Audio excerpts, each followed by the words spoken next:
Welcome back. This is David Baird, violin maker and Cremona revival researcher. And in this video we're going to look at the basics of shape geometry for the Old Cremona geometry recipes. And we're going to mostly look at the body shape, but we're also going to just learn the basics of the geometry, and we're not going to assume any prior knowledge, so we'll build it up from the beginning. So even though we end up with very complicated shapes like the violin outline and the scroll, it's all built from simply the straight lines and compass arcs in combination. And that's it. Now, a compass arc always implies a center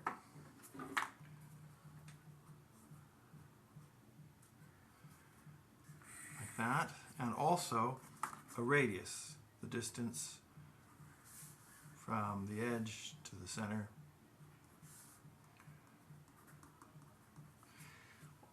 Beyond that, an arc also always implies a full circle, continues as a full circle.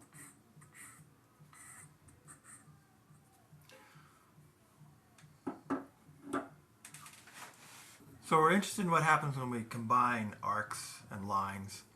And so if we randomly join two arcs, like if I put a center here, and I put a center here, and I just sort of randomly join two arcs,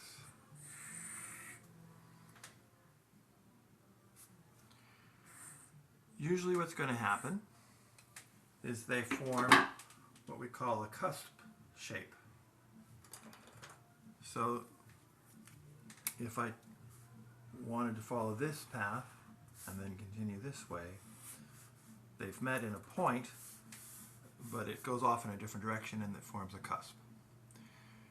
We're very interested in smooth joining, and for arcs to join smoothly, there's a special condition. So we start off with a center, we start off with an arc, and then let's say I want to join, I want my path to come along here, following the arc, and then right there I want to smoothly join with a different arc. Okay? The requirement is that I put the center for the new arc on the line through this joining point. So I can make a smoothly connecting arc by putting a center anywhere along here. I can make it smaller and curve in tighter. I could put it out here and make it curve off at a slower rate. I could put it on the other side and make it sort of curl off to the other direction. But anywhere along here I can create a smoothly joined center. So let's try this right there.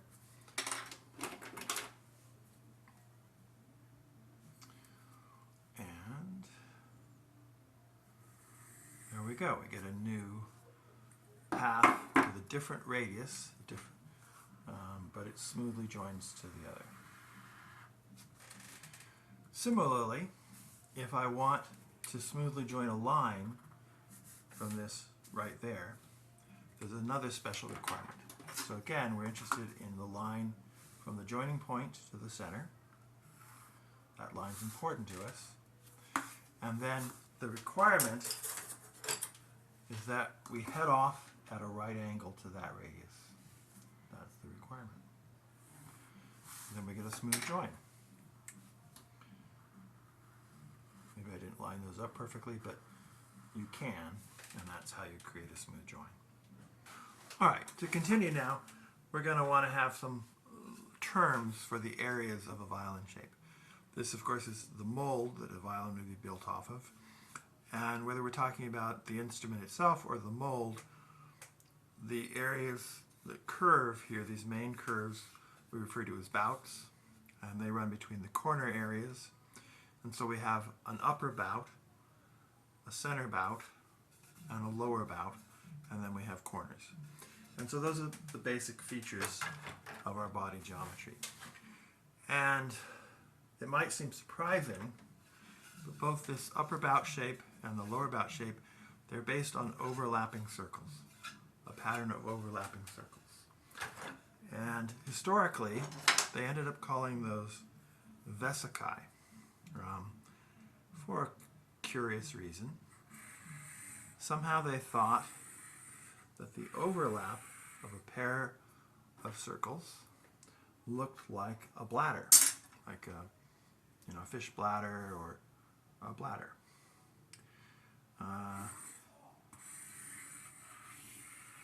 And so they called it, this pattern of overlapping circles, Vesica, or Vesicae if you have it for the plural. And so that shape they thought looked like a bladder equals Vesica. Okay. Now there are a lot of things we're going to look at in terms of these Vesicae. One simple thing to notice is that there's a natural line through the centers. So if I just take these centers here,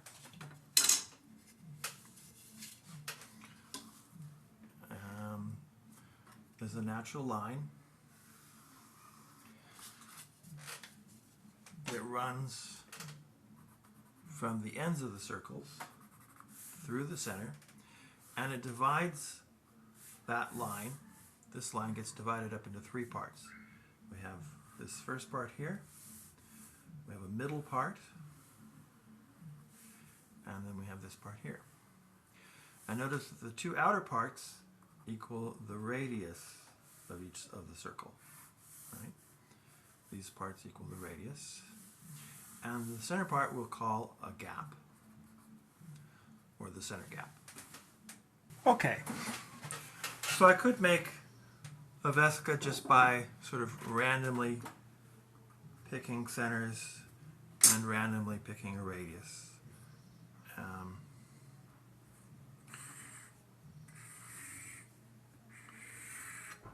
Oops. Like that, and like that.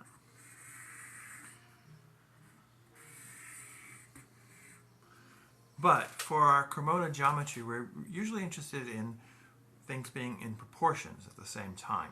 So it's not just a matter of a geometry recipe of how arcs and lines connect, it's also a matter of certain traditional proportions that are appropriate to a feature.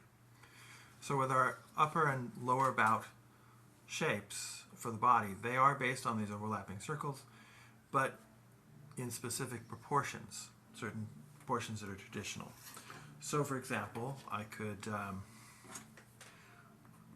set a center here, center distance, and if I draw off a line that goes twice like that, I'm setting up something that would be appropriate for an upper bout. So I'm going to draw a line through this.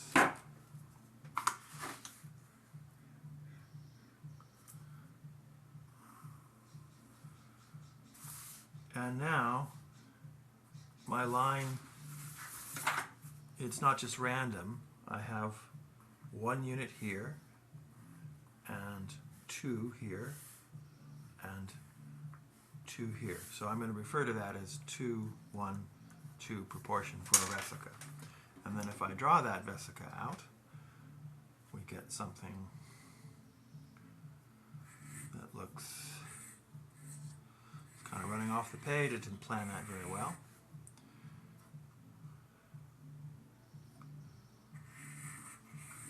It's going to run off the page again. Okay. We get something like that. Notice when the centers here are very close together, it makes more or less a circular shape. In our first illustration, we had a rather large gap. This gap is larger than the radii. Okay? And it makes a very rectangular kind of result. Not circular at all, sort of rectangular. And there's quite a difference in those. Now, in the long history of these instruments, of instrument making, you had various archaic instruments that use this larger thing where the gap is actually larger than the radius. So for example, the lyra de braccias, where they're little dimples, you could have arcs come in here and form a dimple, and then this would be the lower bout shape for a lyra de braccia. And very, very round results like this also were seen in some of the archaic instruments, like some of the viels and such. But the standards for the violin family focus in on a somewhat round shape, usually not rounder than this, usually with the gap here not less than half of this. There are a few examples where it's maybe 1, 3, 3, 1, 3, but mostly not. Mostly this is as round as happens, and this is for the upper bout shape. And then with the violin, lower bout, the lowest, the widest gap we have is when we make the radii equal to the center gap. So when I make the center gap equal, we get a special kind of vesica referred to as the twins, or the Vesica Pisces, because the two circles are equal. And this is somewhat rectangular, and about as rectangular as we use in the violin family. The violin family, for the lower bout, mostly uses either the twins or a ratio that is slightly smaller in here. Okay. Now, to complete the basic geometry for a bout area, we have to add two features. Notice how those intersects provide us a center line. And if we take a point along that center line, we end up being able to draw a smooth connection through the bottom of the vesica. So I'm going to mark these boundaries for the joining arc, running through the centers. And then the bottom of it can be smoothly joined in this way. And then the last feature that's common to them is a riser, an arc going up toward the corner area. And very commonly those run from the center, or maybe they run from some proportion off of the center, and they come up that.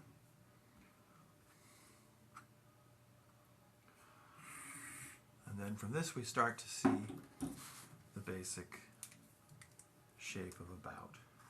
There's a riser. This portion here is from the vesicae. This is from the long joining arc. And then again is the vesicae's contribution. And then a riser. And that's the basic shape. Again, this is 1, 1, 1, or twins, also known as Vesica Pisces. Alright, so let's see if we can collect our results so far. We have a basic geometry structure that applies both to upper and lower bouts. We have a bout line that's the widest part of a bout. We'll say this is a lower bout here, and we'll say this one is an upper bout. And there are, besides the basic geometry, which consists of the overlapping circles, a joining arc, and then risers, there are various typical proportions for these. So the most typical proportion for the lower bout is when the three parts are equal, the twins. So I would divide this in 3, or try to. Okay, so that roughly divides it in 3 there. And I will make my vesicae. So this is fitting for a lower bout, but not for an upper bout. However, I shouldn't be too hasty to say that. There are some archaic examples and some stout instruments like some violas and some cellos where this kind of nearly equal structure is seen in the upper bouts, but not usually. Usually for the Cremona violin family work, the upper bout has a narrower gap. Okay. Up here, we're going to divide this into the typical 5-part gap. See how long it takes me to divide a line into 5 parts. I'm not that good at it.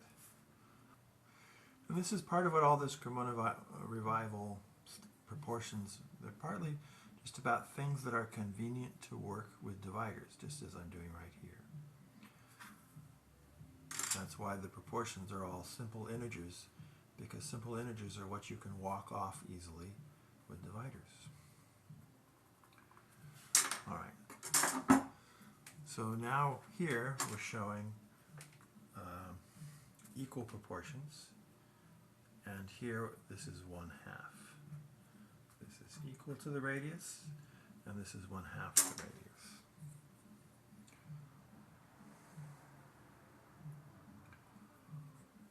Okay, so we have this.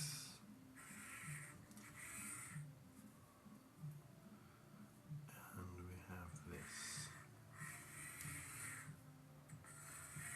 Okay. So these are the archetypal. Equal the radius, the gap is equal to the radius in the lower bout, that's the archetype, and it's 1/2 here. And there are many alternative ratios for these vesicae, but you'll find that they're generally based, the variations are generally based on the notion of variation by a part. So what do I mean by that? Well, these are equal. I could say 1, 1, 1, but I could also say 3, 3, 3, or 5, 5, 5. So the alternative ratios, this one I could say it's 5, 5, 5, for example. The alternative ratios reduce the center part by 1 part. So this would become, as a variation, I'd get 5, 4, 5. By the same methods, I can get 6, 5, 6, 4, 3, 4, 3, 2, 3, etc. Similarly here, the gap is made slightly less dramatically different by maybe making the radius a little bit less. So, for example, if I consider this to be 2 parts, then I would have 4, 2, 4. But if I made this a little bit less, I would then have 3, 2, 3. And that's a reasonable alternative ratio for an upper bout. And most of the variations work in this way. And that's not just in the case of vesicae. That's a very general principle for the way the proportion ranges work in the tradition. Okay, so what else is traditional about upper bout versus lower bout? Well, the joining arcs. In each case, the intersections here imply a center line, which we can just draw in.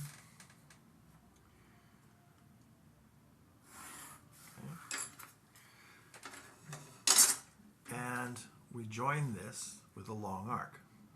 But there's a difference. It's typical for the lower bout to pick the center as a proportion of the body that is greater than 1/2 body. And here it's typical to pick a shorter arc, making a rounder result, and where it's less than 1/2 body. So these differences are also typical. And again, the way we're going to mark these in is if I draw a line from this long arc center through the centers of the vesicae, where that line crosses here, that will be the boundary between the Vesica portion of the shape and the joining arc portion. Similarly,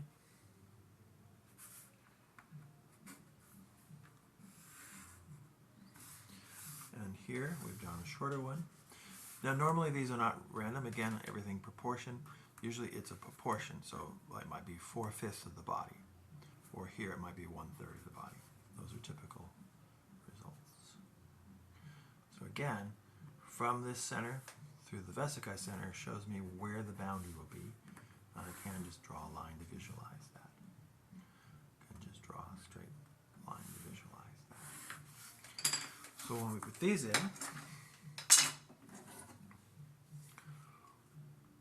I put my center there, and I know that my connection will be from here to there. And here, I know my connection will be from here to here. All right, so we're seeing some of the traditional proportions appropriate for the upper and lower bout. Risers are a different story. The risers, their archetype is from the center, like that, the center of the bout line, and then their alternates are either the Vesica centers or some proportion.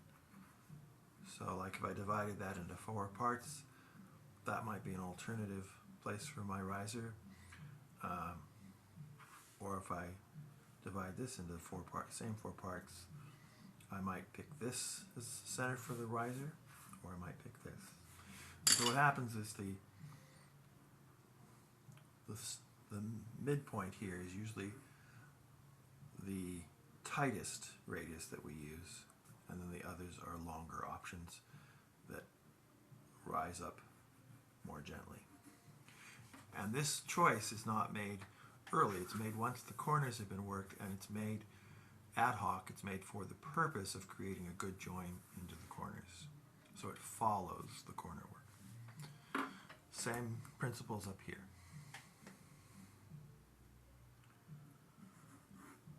All right. So another thing to notice here, these joining arcs define the ends of the instrument. And as it turns out, we're going to be quite interested in the relationship to the width of the bout and the same distance into the instrument. Okay. So if I take this width of the bout and I measure that distance into the instrument, that ends up being an important marking along the body length for us to consider. It is possible to visualize that sort of as a box. So I could, if I wanted to, sort of draw in a box around the bout shape. I could go like this, and like this. A box or a square, because I'm making it equal to the width of the bout. So it's a square drawn around the bout. And I can do that.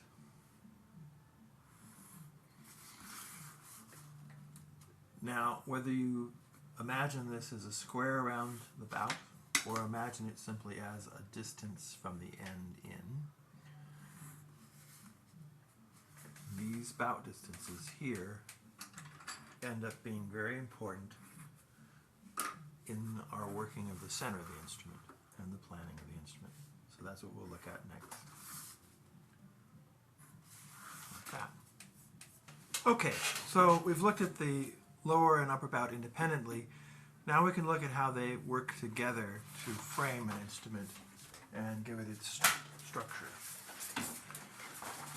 We can imagine a very long, skinny instrument, maybe a pochette, you know, that would go in a dance master's pocket so they can play the violin whenever they want, long, skinny guy, or some of the archaic instruments, like some of the older Lear de Bracci's, the upper and the lower bouts were comparatively far apart, and so if you consider those boxes, say we have an upper bout box here and a lower bout box here, and we have a gap in between. Gap. So that situation happens when the upper bout length plus the lower bout length is less than the body length.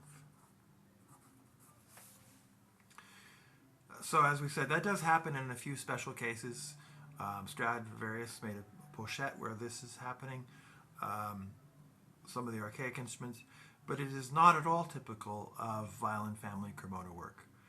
Generally, in that work, either in a few rare cases, the box around the upper bout work and the box around the lower bout work meet in one line. This is the case where the upper bout plus the lower bout equal the body length. This also is unusual for violin family work, but it does happen some. What is much more typical is that the box around the upper bout work ends up creating an overlap with the box around the lower bout work. And this is the typical case, a lap here. This is when the upper bout plus the lower bout actually add up to more than the body length. And in all three of these things, the gap or the meeting or the lap, these help define the center of the instrument. And at least for Cremona work, it's entirely traditional for the waist, the narrowest part of the instrument, to end up running through this area. It might run all the way at the top here, at the boundary of the lower bout box, or it might run lower down here, defined by the upper bout box, but most typically it runs midway, and that's the most typical thing. And the waist is not only going to be the narrowest part of the instrument, we're going to put our center bout length along here. It's also going to be where the centers for the center bout main circles go, like that. Okay? So that's basically how these things fit together. Okay, so we can see this in action. I prepared the outer bouts of a violin shape, following the ideas we've discussed. So we have a 2-1-2 upper Vesica here, and its joining arc is 1/3 of the body. And we have twins, Vesica Pisces, down here for the lower bout, and its joining arc is the full body length. So there's the joining arc from the Vesica, from the Vesica, from the Vesica. And I've drawn in a square around the upper, a square around the lower, and we end up with this lap. So what we're going to do is we're going to put in a waist line midway through this.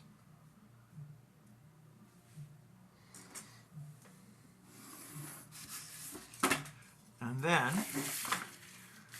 I'm going to decide to put the center bout length like that, the width. Now we've simplified this a little bit because we're only looking at a single outline.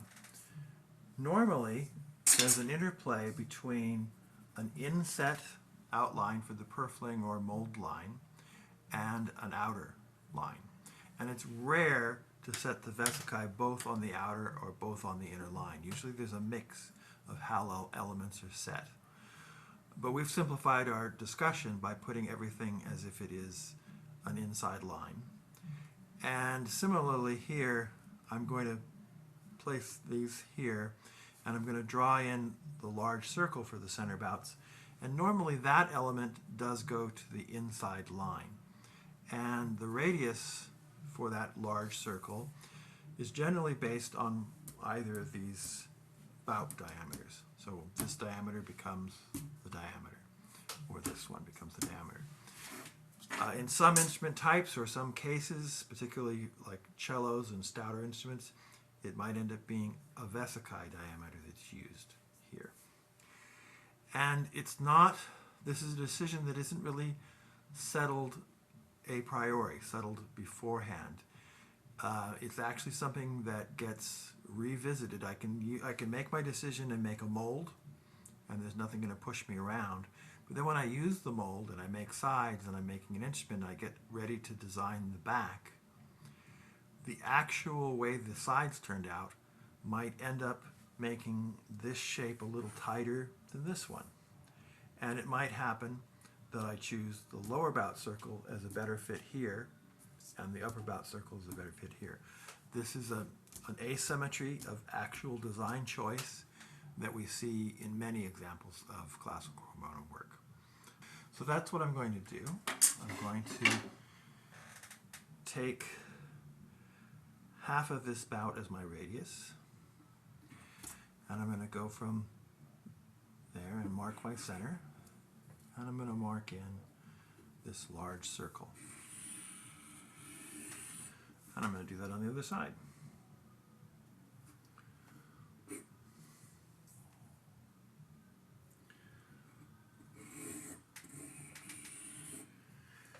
And now we have the principal bout geometry of the whole instrument in place. We're further simplifying the conversation because I'm not going to go into the full detail of the corner logic at this point. But basically, working the corners has three stages. One is deciding on where the inner join for the corner, where the inner join will be. And we have a couple guides for that. And so this intersection starts to provide a guide in the corner. So I seem to be getting sort of an agreement here to put my corner there. And so in this case, I'm looking at that as a potential place to join my corners. The second stage is to work in the corner circles. I haven't done this entirely correctly here, it's just illustrative, but the basic idea is that circles that are a portion of this, like a third of this, or a fourth of this, or a fifth or a sixth, are used as the principal circles, and then secondary helper circles can also be involved that are a reduction of that. So like this would be 1/3 of this, and this would be 3/4 of that. And circles are worked, and their centers also give us the dividing points. So for example, the center from here through there shows us the end of this main circle's run. So if we draw this in, the outline runs from here to this line, and then this run runs from the corner through there, and this one runs just right there, and then this guy runs to the corner. Now the third stage of work is to consider the risers. And again, that is ad hoc. You might have a riser choice in mind as you work the corner circles, but it won't necessarily work out exactly. And then if they fall short, you can have a slight straight line connection. But here the riser has worked out fairly well. And then a line from the riser's center, in this case it's mid, to the circle shows us the point of intersection. So this runs from here to here, and then the riser runs from there to there. Likewise in this case, I think a center riser will fit what I've done with the corner circles pretty well. So then we run a line from this center to the riser center, and that shows us exactly where the transition is. And so we have this and this. So that's it.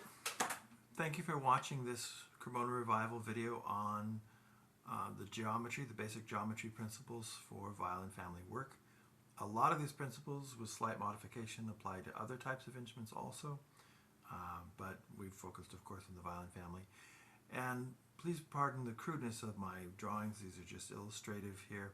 It's not really possible to simplify the discussion without it creating consequences.